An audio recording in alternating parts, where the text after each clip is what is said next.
Welcome to JD Clips. Please enjoy the short versions of our famous videos and keep learning. And don't forget to subscribe. ये अखिलेश बाबू का जो latest statement है कि मठाधीश और mafia में ज्यादा अंतर नहीं होता है, इसको आप कैसे देखते हैं और इसका क्या प्रभाव होगा पूरे हिंदू जनमानस पे? देखिए, उत्तर प्रदेश में इस समय अखिलेश यादव चर्चाओं के बीच में आने के लिए संघर्ष करते हुए दिखाई दे रहे हैं, क्योंकि हम और आप जानते हैं संजय जी के योगी आदित्यनाथ ही चर्चा में रहे हैं, या अपराधी जिनके या तो वो चौराहे पे इलाज वाला जो उपक्रम होता है उसकी वजह से, या कुछ दूसरे कारणों की वजह से जो बुलडोजर बाबा जगह जगह अपना काम करते हैं। अखिलेश यादव इस मायने में तो चर्चा में थे, और वो कोई शुभ बातों के लिए, अच्छी बातों के लिए चर्चा में नहीं थे। मोहित खान की वजह से चर्चा में थे, नायब सिंह यादव की वजह से चर्चा में थे, या मंगेश यादव की वजह से चर्चा में थे। और मंगेश यादव वाले या मामले में अब भदोही वाला जो है एक और उनका एमएलए आ गया है। जी हाँ, जी हाँ। जाहिद उनके यहाँ भी एक युवती का शव मिला। तो इन वजहों से, गलत कारणों से चर्चा में थे। अब जो बदनामी मिल रही है, जिस तरह की कार्रवाइयां हो रही हैं, जिस तरह का परसेप्शन बन रहा है, ये 10 सीटों के उपचुनाव से ठीक पहले उनके लिए बड़ा नुकसानदेह साबित हो सकता है, और इंडी अलायंस के लिए भी नुकसानदेह साबित हो सकता है। सवाल भी खड़े हो रहे हैं उनकी नीयत पर, उनकी कथनी पर और इनके एक्ट पर। इनके किनके? राहुल गांधी और प्रियंका वाड्रा के, जो लड़की हूं लड़ सकती हूं का नारा तो देते हैं, लेकिन चाहे नायब सिंह यादव की बात हो, चाहे मोहित खान की बात हो, या एमएलए की बात हो, इनके मामलों पर उनकी जबान नहीं खुलती है, बयान भी जारी नहीं करते हैं। मौके पर पहुंचने की तो बात ही छोड़ दीजिए। तो इनका जो दोहरा मानदंड रहता है उसको लेकर के भी, और इस बीच तो केवल राहुल गांधी और प्रियंका वाड्रा से ही सवाल नहीं पूछे गए हैं कोलकाता रेप और मर्डर कांड को लेकर के कि आप हाथरस तो 100 टेलीविजन कैमरा और पत्रकारों और 5000 की भीड़ के साथ हाथरस की तरफ दौड़ पड़ते हैं, लेकिन कलकत्ता की तरफ आप जाते नहीं हैं। आप मणिपुर की बात तो करते हैं, लेकिन कलकत्ता की बात आप नहीं करते हैं। तो ये सारी चीजें जो हैं, ये अब लोगों की समझ में आ रही हैं कि सेलेक्टिव तरीके से ये पॉलिटिक्स कर रहे हैं, और यही वजह है कि अखिलेश यादव को ज्यादा परिश्रम करना पड़ रहा है। और योगी आदित्यनाथ मठाधीश हैं कि नहीं हैं, और मठाधीश रहे भी हैं तो किस तरह के रहे हैं, और गोरखपुर धाम में केवल एक हिंदू बिरादरी के लोग तो पहुंचते नहीं थे। अपनी समस्याओं को लेकर के, अपनी दिक्कतों को लेकर के वहां तो सभी समुदायों के लोग जाते थे। और जो लोग गोरखपुर गए हैं, जो उनके मठ में गए हैं, उनको बहुत अच्छे तरीके से पता है जिस तरीके से अब जो पहले जनता दरबार कहलाता था, अब योगी आदित्यनाथ ने उसकी परिभाषा ही बदल दी है पूरी तरीके से।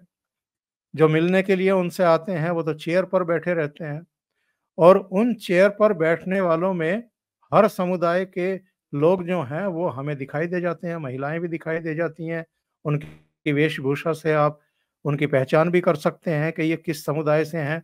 एक एक के पास जाकर के योगी आदित्यनाथ जिस तरीके से उनकी एप्लीकेशन लेते हैं, आवेदन पत्र लेते हैं, शिकायतें लेते हैं, अफसरों को थमाते हैं, इसका समाधान करिए, ये एक तरीके से संस्कृति ही बदल दी है उन्होंने। खुद खड़े रहेंगे, बाकी लोगों को बैठाएंगे, उनके लिए पानी की, चाय की व्यवस्था करेंगे, उनकी समस्याओं का समाधान करेंगे, कोई निराश होकर के जाता नहीं है। ये चीजें कहाँ होती थी साहब? 5 साल तो ये भी 2012 से 2017 के बीच में चीफ मिनिस्टर रहे हैं। उससे पहले मायावती भी रही हैं। इनको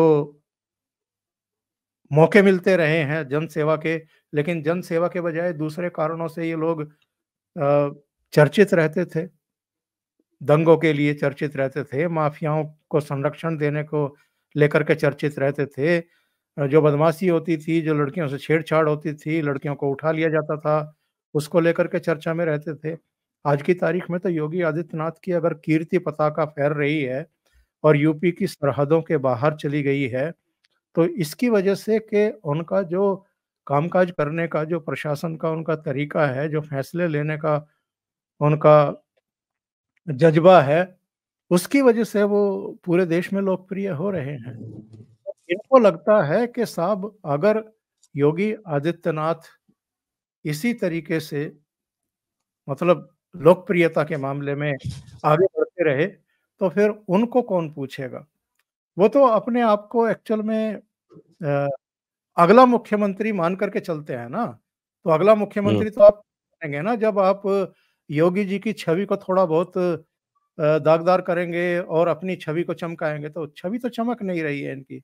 इनकी दागदार हुए जा रही है और योगी योगी जी की चमक रही है। इसलिए अब मठाधीश बता करके उनको और माफिया से भी ज़्यादा खतरनाक बता करके अपना फ्रस्ट्रेशन ही निकाल रहे हैं, यही कह सकते हैं संजय जी। लेकिन मठाधीश तो हज़ारों की संख्या में, तो उन्होंने तो सारे मठाधीशों को लपेट लिया। जी हाँ, एक्चुअल में क्या है कि जो एक ग्रंथि काम करती है, हिंदू विरोध की और मठ किसी एक और बात ऐड करूँ इसी में ऐड करूँ कि आपका जो भारतीय जनता युवा मोर्चा है, उसने इसी बिंदु पर रैलीज़ इत्यादि और प्रदर्शन इत्यादि आरंभ कर दिए, पूरे उत्तर प्रदेश में। बैठे-बिठाए इन्होंने जो भारतीय जनता पार्टी की यूनिट्स थीं, उनको भी एक्टिवेट कर दिया, उनको एक मुद्दा दे दिया। एक प्रकरण हुआ है ना अभी जब प्रधानमंत्री Narendra Modi chief justice of India के यहाँ गणपति पूजन के लिए गए। आप देखो पूरे गैंग में किस तरीके से आग लगी हुई है और कहाँ-कहाँ से धुआँ निकल रहा है और किस-किस तरीके से निकल रहा है। प्रधानमंत्री नरेंद्र मोदी भी तो छेड़छाड़ से पीछे नहीं रहते हैं ना। और वो महाराष्ट्र वाली टोपी लगा ली उन्होंने, क्योंकि जानते थे कि चंद्रचूड़ फैमिली मुंबई को बिलॉन्ग करती है, महाराष्ट्र को बिलॉन्ग करती है। उनको ये भी पता था कि ये प्रैक्टिसिंग हिंदू हैं और पूजा पाठी हैं। अब प्रधानमंत्री वहाँ पहुँच गए तो उनकी पत्नी जो है वो घंटी बजाते हुए दिखाई दे रही है। सीजेआई जो है हाथ जोड़े हुए प्रधानमंत्री के साथ खड़े होकर के प्रार्थना कर रहे हैं, पूजा कर रहे हैं। तो पूरे गैंग को आग लगी हुई है। इनको ये मंज़ूर नहीं है कि प्रधानमंत्री और इस देश के सर्वोच्च न्यायालय के मुख्य न्यायाधीश एक साथ खड़े होकर के पूजा पाठ करते हुए दिखाई दें। इनके इनका जो एजेंडा है, इनका जो प्रोपेगेंडा है, ये उसके खिलाफ जाता है। और जब इनको याद दिलाया जाता है कि मनमोहन सिंह के समय तब के सीजेआई भी तो इफ्तार पार्टी में गए थे या 2023 में ही यही सीजेआई 25 दिसंबर को अरे भाई ईसाइयों का सबसे बड़ा जो है एक जो त्योहार होता है वहां पर जाकर के गाना गा रहे थे। तब आपको कोई परेशानी नहीं थी, लेकिन पूजा पाठ से आपको परेशानी है। तो ये जो मठ वाली बात करना, मठाधीश वाली बात करना, ये एक्चुअल में इस तरह के बयान ये देते ही इसलिए हैं कि इनका जो वोट बैंक है, उसको ये समय-समय पर संतुष्ट करते रहें, बताते रहें कि साहब हम तो देखो इस बहाने ही सही हिंदुओं को गाली देते रहते हैं, तो आप हमारे साथ बने रहो। ये मानसिकता इनको कहीं लेकर के पहुँच नहीं सकती है। पिछली बार भी तमाम गठबंधन के बावजूद कितनी सीटें आई थी साहब समाजवादी पार्टी की? 111 47 से बढ़कर के 111 हुई थी और गठबंधन सहयोगियों का भी मिला लें तो 125।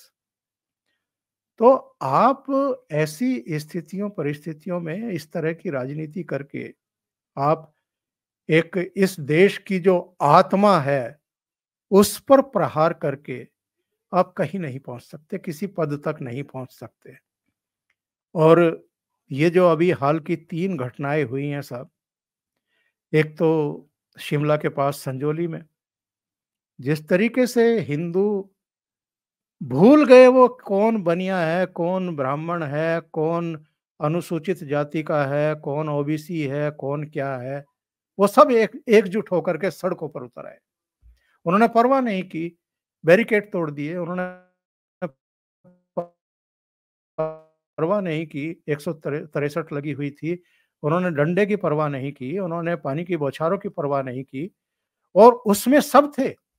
उसमें नौजवान भी थे, बुजुर्ग भी थे, बच्चे भी थे, महिलाएं भी थी और महिलाएं हर उम्र की थी। ये संजौली वाली घटना जो है, इसने कांग्रेस की भी नींद हराम की है और ये जो इंडी अलायंस के सारे घटक दल हैं, उनकी भी नींद हराम कर दी है।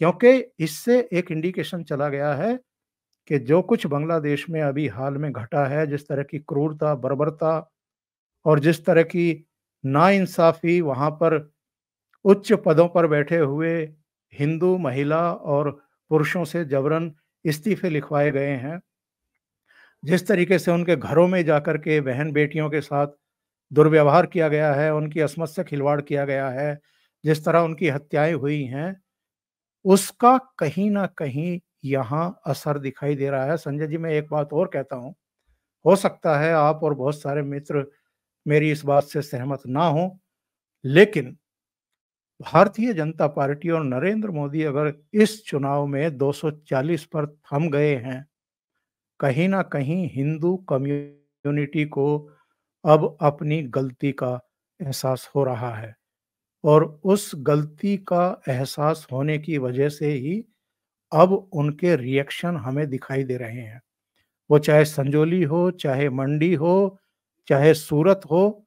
सूरत में सैयदपुरा में गणेश पंडाल पर जिस तरीके से स्टोन पेंटिंग हुई और उसके आधे घंटे के भीतर हजारों की भीड़ हिंदुओं की जिस तरीके से सड़कों पर उतरी, तुरंत बाद आधे पौने घंटे के भीतर, और गृह राज्य मंत्री को वहां पर मौके पर जाना पड़ा। 2 घटनाओं का और उल्लेख करना चाहूंगा मैं।